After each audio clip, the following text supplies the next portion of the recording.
Welcome to Democracy Does, the Civic Power Playbook, a podcast that cuts through the noise to explain what's really happening in our democracy. Each episode breaks down key issues with insight from policy experts and change makers, giving you clear tips to take action. Whether you're fired up or feeling stuck, you're in the right place to get informed and get inspired, because democracy works best when we all participate. Hi, everybody, and welcome back to another edition of Democracy Does, the Civic Power Playbook. Today, we have a terrific guest. His name is Les Leopold. He is the executive director and co-founder of the Labor Institute. It's a nonprofit that is focused on research, education, and economics and occupational safety, among other things. He does many things, so we're going to talk about that in just a few minutes. But his work is a valuable resource for many, including unions, worker centers, and community organizations. He has written several books, including Wall Street's War on Workers, How Mass Layoffs and Greed Are Destroying the Working Class, and What to Do About It. Thank you so much, Les Leopold, for being here today. We really appreciate it. Thank you so much for having me. I want to dive right in and talk about the work that you're doing.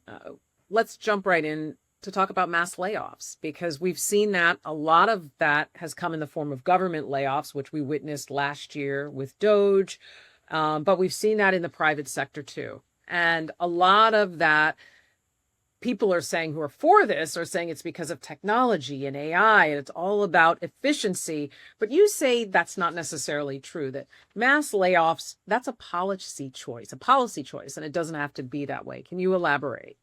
Yeah, I came to that conclusion. I want to tell you a story that got me there. I was looking at mass layoffs at the Siemens Corporation because many of the workers were in this United Steelworkers, which I'm also a member of. Our little nonprofit's a member of it as well. And I interviewed the international rep from a union called IG Metall, a German union that negotiates with Siemens in Germany. It's a German-based company. Mm-hmm. And I expected him to tell, in the United States, what happened. The workers all got laid off. Those with higher seniority got severance packages, but they all lost their jobs. Mm-hmm. So in the interview, I expected the Siemens guy to say, well, in Germany, we have better retraining programs and we got some unemployment assistance. But no, that's not what he told me. What he told me was that they negotiated with Siemens because in Germany, the unions have half the seats on the board of directors. They don't control the board, but they have a huge input, so they can have discussions. By the way, that policy called codetermination was pushed by the United States on Germany after World War II to try to keep corporations from going fascist again. They knew that the unions were more anti-fascist, so they did it as a kind of way to control corporations. Anyway, they have this system, and the discussion went all over the place to try to slow down the process and brought in experts, etc. The final result, though, blew my mind. No one was forced to leave. All of the layoffs were voluntary. There were 3,000 in Germany, only 1,700 here. And five facilities were going to be shut down and sort of more rural areas. They agreed to put a new product in those 5 facilities to keep them open. Wow. So wait a minute. Yeah, please tell me that, because I think there is an argument that, well, wait a minute, how can that be profitable? How does that work? These companies are so big. They have so much flexibility in, as I call it, they can rearrange the deck chairs on their flotilla. They can put products anywhere they want to. And the overall impact of 3,000 jobs out of 450,000 that Siemens has, 80,000 in the energy division. Is it going to really impact their bottom line? Of course not. They can rearrange production, and it can be done anywhere. The question is, where does the leverage come from? And this was my epiphany. It's actually leading me to a new book, which I'll tell you about later. Where do we get the leverage? We don't have codetermination here. We're not going to get it in the near future. We may never get it. But right now, every large corporation, just about every large corporation, gets government contracts. They get taxpayer money. What about putting a clause in every federal, state contract that says, if you are taking taxpayer money by signing on to this contract, you cannot involuntarily lay off taxpayers. All layoffs have to be voluntary based on financial packages. So at Siemens, they offered buyout packages the way white-collar executives usually get buyout packages. And the result was a certain number of people retire, a certain number of people get the package, but nobody is forced to leave. So if you take government money, a big federal defense contract, for example, then you're Boeing, okay, you just can't lay off the life of this contract. You can't lay off any Boeing workers. You can give them buyout packages and have them voluntarily leave, and some will. Go ahead, do that. But you can't take taxpayer money and then force taxpayers out. That's ridiculous. So we have leverage. Well, yes, it's interesting because that's how Musk and Tesla, I don't think people realized how much money Elon Musk and his company got in government contracts. A lot of them. But him in particular had an exorbitant amount. He made his millions. Well, watch this. So my partners at the Labor Institute said, well, that sounds good, but the American people, would they back it? So we did a YouGov survey that had a lot of different things in it. One of the questions was, would people support this policy? A policy they never heard of before. Yes. And we did the poll it was 3,000 voters in Pennsylvania, Wisconsin, Michigan, and Ohio. 50% of the respondents supported this proposal they never heard of before. 50%, and only 18% were opposed. Then what we did is we pushed it by coming up with corporate attacks on that proposal. So some people got the proposal, and the corporate attack saying it's a violation of free enterprise. Yeah. We had another one that said it was socialistic, et cetera. And just what you said, corporations have to do these things, et cetera. Well, support went down a little bit. So then we countered that by saying, hey, this is total free enterprise. If they want to do layoffs the way they want to do it, they don't take the government money. They're totally free not to take the government money. Support went right back up again. So this could be a ballot initiative in a state like Michigan, where ballot initiatives are allowed, or in Ohio. And I think it would be an incredible fight and very popular. And I'm looking forward to some unions and others getting together to try to do this. I'm trying to egg them on with my next bill. I think that's fascinating, because what is the hesitation from unions getting behind this? It seems like it makes a lot of sense, particularly in the states that you mentioned, where there's, unions are strong, historically have been strong. What's the opposition? They're overwhelmed. Yes. Not so much that they're opposed. It's that what's coming, just what you described, what's happening in the world, that so many things are coming at people. Well, if you're a union official, you've got collective bargaining is very, very difficult. Healthcare costs keep going up and up and up. It's hard to get real wage increases. You go out on strike, you run the risk of having replacement workers come in. It's very difficult to run a union. Plus, you have opposition you have to deal with. And then you want to organize new workers, which is extremely difficult. Mm-hmm. So your hands are full. And to get people's attention is difficult. I think we will get their attention. But the other big thing is they wait for political leaders to come forward to do something like this. And the only person that's come even close to saying like this was Bernie Sanders in 1992, when the government was giving money to defense contractors to do mergers that would lay off workers. He said, wait a second, we can't give them money to lay off workers. Yeah. And people don't know that. I'm telling you, there's a large population of people, because I didn't even know the nuances of this. I don't think people realize that that's how it works. And that's why a ballot initiative would be so interesting, because it would be a great educational campaign. Yes. What's behind all of this, all my thinking, all my efforts, is a big radical shift in how we understand what the economy is for. Yes. The economy should be for the health and well-being of the average person. Yes. And it shouldn't be trickled down. It should be first and foremost, people in this economy need a job, a decent job at a living wage. That's got to be the central focus of what an economy is for. Everything else is secondary. So it turns the conversation upside down. Let me do this for your listeners in terms of AI. Yes. Yes, because I wanted to ask you really quickly before you get to that. I wanted to ask, what is the impact on having so many mass layoffs with respect to the workers and society as a whole? Well, one of the themes of my book, Wall Street's War on Workers, was the impact on politics. Yeah. And what it's done is it's decimated the Democratic Party, especially in areas where jobs have been lost. We found, it was just a hypothesis that we then tested rigorously, was there's a correlation between the areas that have the highest mass layoff rate and their support for the Democratic Party. The higher the rate, the more the support goes down. Let me give you one example. I came on this by looking for what county lost the most coal jobs from 1996 to 2020. And it turns out to be this little county in West Virginia called Mingo County. It went from 3,300 coal jobs to 300.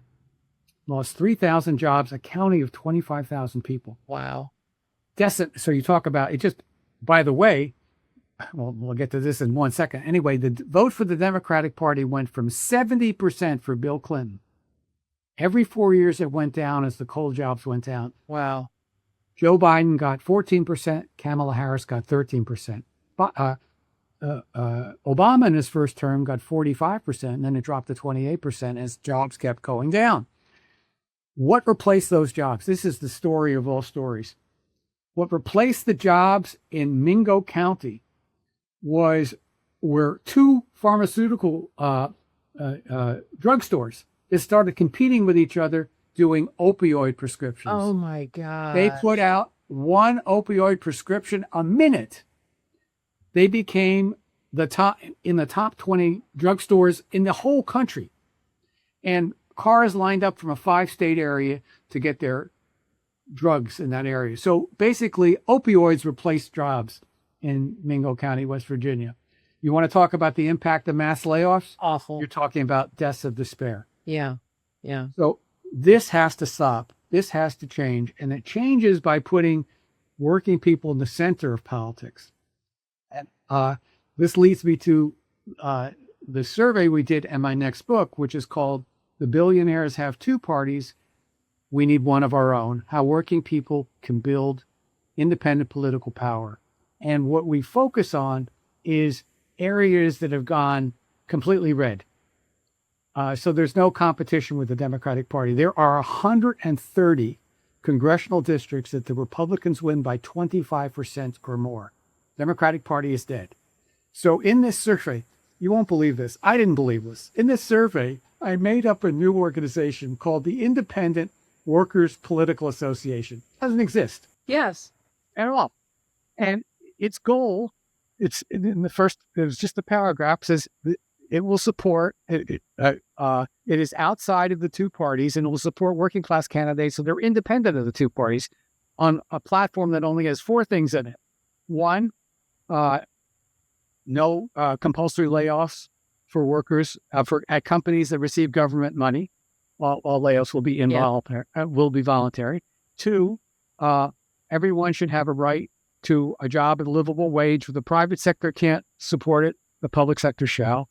3, stop price gouging at pharmaceutical companies and food monopolies. And 4, raise the minimum wage so that it's a living wage. All about economics. All of it. Guess what percent of those 4 states, voters in 4 states, supported this new independent political association that doesn't exist? Guess what percent? I can't even imagine how many. 57%. Really? And it was the same in every state. Wisconsin was 58. One was 56. Wow. The other 2 were 57. 58%. And it turns out, you can just imagine there's this hunger out there for something new. Your program always wants to talk about what people can do.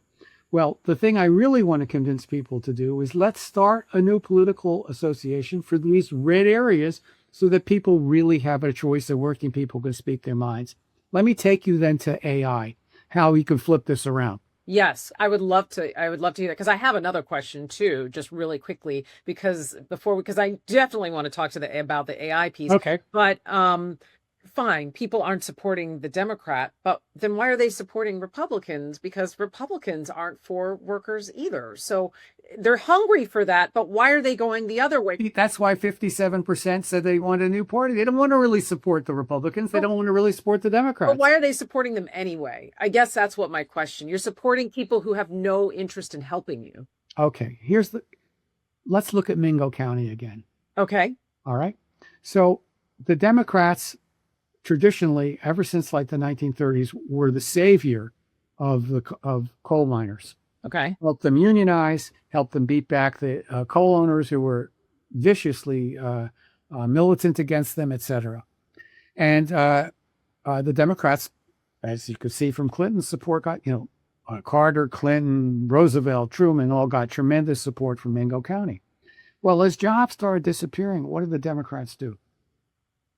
Can you name one program that the Democrats did that helped employ people? Well, in the 30s, they had all kinds of direct employment. Oh, sure. Yeah. I mean, FDR did. Yeah, one after the other, one alphabet after the other, job creation, job creation. Yes. Even Jimmy Carter had a program called CETA, where he created 700,000 during a recession, 700,000 public sector jobs. So there were jobs created by the Democrats. Then Clinton came in, and that was it. The era of big government is over, he said. No more job creation. No candidate offered job creation. When Obama got in, when Biden got in, no job creation in Mingo County. It's interesting. Biden actually tried. They were financing a new ammonia fertilizer plant that would have created immediately 2,000 construction jobs. Wow. Right. But they left it up to the private corporation. And the private corporation decided, we don't really want to build the plant. And they haven't built it yet. It's been, 4 years since they offered to finance it. So by going from support the private sector to let the public sector actually put people to work, you lost the voters of Mingo County. I don't think they're voting for Republicans because they like them. They don't see a choice. They don't have a party. That's what we found through our survey. They don't believe that they have a party, and that's why. And what happens? This was predicted by people 30 years ago. You don't create an alternative for working people, they may fall for a demagogue for a while. I don't think it's never-ending love. Mm-hmm. I hope. This show should not be partisan. It is not partisan, but we are in a situation where there are a lot of problems that I see. But I want to go back really quickly. What about the Infrastructure Investment and Jobs Act? That's what I want to ask. So yes, it didn't actually create. It didn't actually create jobs. It gave money to corporations to create jobs, and that's a problem. So Intel got $8 billion. I wrote an article about this. I have a Substack, by the way, everybody. It's free. Join me. Yes, we will definitely plug that at the end. Absolutely. Look, Intel got $8 billion, and it was going to create all these new jobs. Yes. While the legislation was going, in one of the plants, there was going to be 2,000 jobs right away. So as the legislation was going through Congress, it laid off 2,000 people and conducted billions of dollars of stock buybacks, which is a way to take corporate money and give it to your shareholders. So if you rely on private corporations to create jobs, they're going to create jobs the way they think they should create jobs, which is we're going to get rid of the ones we don't want and we'll create the ones we do want. The net result will be maybe zero, maybe less than zero, maybe a few jobs, but it's not the same as saying, you know what? We're going to hire the construction company to build the new infrastructure, roads, internet, etc. We're going to directly finance the jobs, not wait for the corporation to finance the jobs. And that's why people think nothing happened. The infrastructure, they can't. Look, here, give you another example. the Siemens jobs in New York State were lost at the southern tier, right above Pennsylvania. Yeah. A new plant that was going to create batteries through the Infrastructure Act was in Buffalo, 5 hours away. So the people that lose their jobs are not necessarily the people that get the jobs. Understood. It's a problem. Yes. We need a real jobs creation program that puts people to work, not promises that the corporation will put them to work. Understood. Okay, so tell me about AI. I want to hear your thoughts on this. Automation has been a major problem, especially since World War II. During World War II, there was such a manpower shortage that engineers went bonkers creating new automated devices. And coming out of World War II, there was all kinds of concerns about, what was going to happen to working people because they could, they were automating jobs right and left. And there was a hearing in 1955, and it was a discussion about how should we share the fruits of automation? Should products get cheaper? That's one option. Workers get reduced hours is another option. Corporations get more profits, other options. They talked about, because labor was very strong at that point, they talked about a kind of government, worker, corporate understanding of how to share the fruits of automation. So now we have AI, which may or may not, kill tons of jobs. Let's assume that it does. Well, why are we assuming that has to be what's going to happen? We've given up on talking about sharing the fruits of automation. We're so weak now compared to corporate power that we just assume, give it to them to make the decision. And all we can do is sort of like, sort of complain. But what we could do is say, you know what? AI is terrific. Why don't we reduce the work week from 40 to 32 hours at 40-hour pay? Why not? What is wrong with that? Because they'll say it's not economical. No, of course it's economical. If AI is so powerful, it's going to produce this incredible efficiency, just like the assembly line allowed and worker unions forced the work week to go from like 50 hours, 60 hours down to 40 hours. Mm-hmm. And it was codified during the New Deal. Why not codify a 32-hour work week now if all this efficiency is taking place? If we have all this, it's just, you talked about it was a policy decision? Yes, and it's a question of power. Power determines the policy decision. If AI is so, do you think that it's not possible to reduce the work week if AI is so efficient and so powerful? But what about the person who says, I have to jump in, who says, well, wait a minute, AI is just doing this person's job. So we don't even need that person to begin with them. We don't need two people doing the same job. But we share the other jobs. In other words, if you reduce you will increase, overall, you're going to increase employment by the same percentage that you're reducing the hours. Mm-hmm. And okay, some of that's going to be lost because of AI so efficient, but you will create a ton of new jobs because you're not going to AI out a hotel. So if you reduce the 40 to 32, you're going to have to hire more workers, more waiters, more waitresses, more cleaners. And that's going to go, and in a hospital, you're going to have to do the same thing with nurses, orderlies, maintenance people, et cetera. That'll ripple through the whole economy, especially the service sector, which, are the most rapidly growing areas. The problem is we've forgotten how to even make these demands. It's scary. We just accept that they've got the power. They make the decisions, and that we shouldn't be involved in the discussion about whether or not we need a 40-hour work week. Yes. Well, then tell me, you touched on this a moment ago. I always love to have my guests who know their topic so well. What are 3 tips, I call them power plays, that you can tell the average person, the working person, what they can do to feel empowered, what they can do to change their situation, to make an impact? Because I think people do feel like they either A, don't know what to do, or B, well, I don't have that type of power. I don't have those millions of dollars. I'm just a worker, a number in this company. So what am I supposed to do?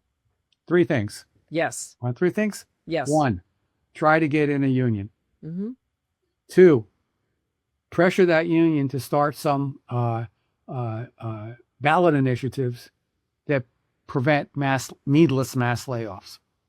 3, encourage your union and encourage others to start a new independent political operation, independent of the two parties, in red areas, starting in red areas.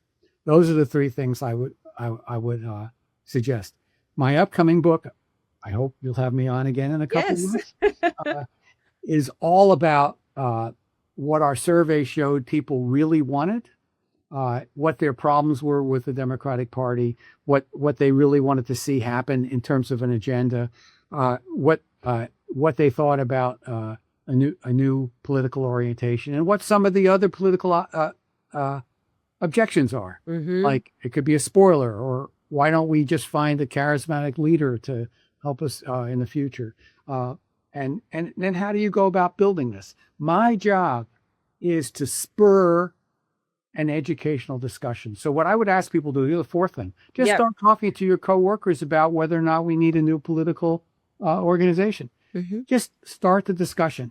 Mm-hmm. Right now, so many people say it's impossible and you can't do it and blah, blah, blah, blah, blah, that there's no discussion going on at all. So we're an educational outfit.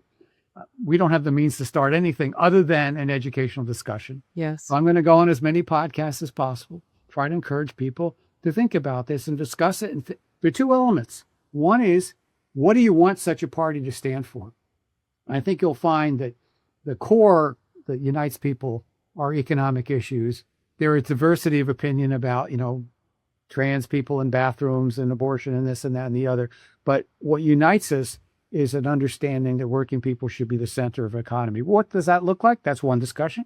And what should the political instrument look like? That's another discussion. Mm-hmm. And they come together. And I hope we can spur this. And I hope shows like yours, which are asking exactly the right question at the end. Thank you. I would have asked that. If you didn't ask that question, I would have tried to maneuver you to ask exactly the question. What can we do? We can do something. There's a political vacuum out there. Mm-hmm. If 57% of the people want a new political instrument, they never heard of it and they supported it. Imagine if it actually existed. Yeah. So I think there's a lot we can do. And believe it or not, I'm hopeful as we go forward in this period, despite all the chaos around us. Yes. Thank you so much, Les Leopold. Wait, I want to know, where can people find more about you? Les Leopold at Substack. The name of the Substack is Wall Street's War on Workers. And the new book will be coming out in about 6 weeks. And hopefully I'll be back on to talk about it in some detail. Absolutely. What's the name of your next book? The Billionaires Have 2 Parties. We Need One of Our Own. That's terrific. And just for people who are interested in getting his book that we referenced already in this conversation, it's Wall Street's War on Workers, How Mass Layoffs and Greed Are Destroying the Working Class and What to Do About It. And it is available on Amazon. Yeah. Everywhere. Okay. Terrific. Les Leopold, it was an absolute delight to speak with you. Thank you so much for your work. My pleasure. And for your time. Thank you. Now let's recap Les's top 3 power plays. First, he says, join a union if you can. It will probably provide you more protection than you think. Also, he says, encourage the union to push for political action to prevent needless layoffs. And third, get politically active, and your union too, if you can, to make sure you have a voice. And if you want to learn more about Les, his writings, and where to find his books, check out his Substack at Les, L-E-S, Leopold, Leopold 1. Thanks so much for joining us. We hope you're feeling a little more hopeful, a little less stuck, and maybe even inspired to take action, because democracy does work when we all participate. And don't forget, sign up for our newsletter to get updates on when our next episode drops. You can go to my website, democracydoes.com. And as a bonus, if you haven't gotten one, a free and easy tip sheet on how to get involved.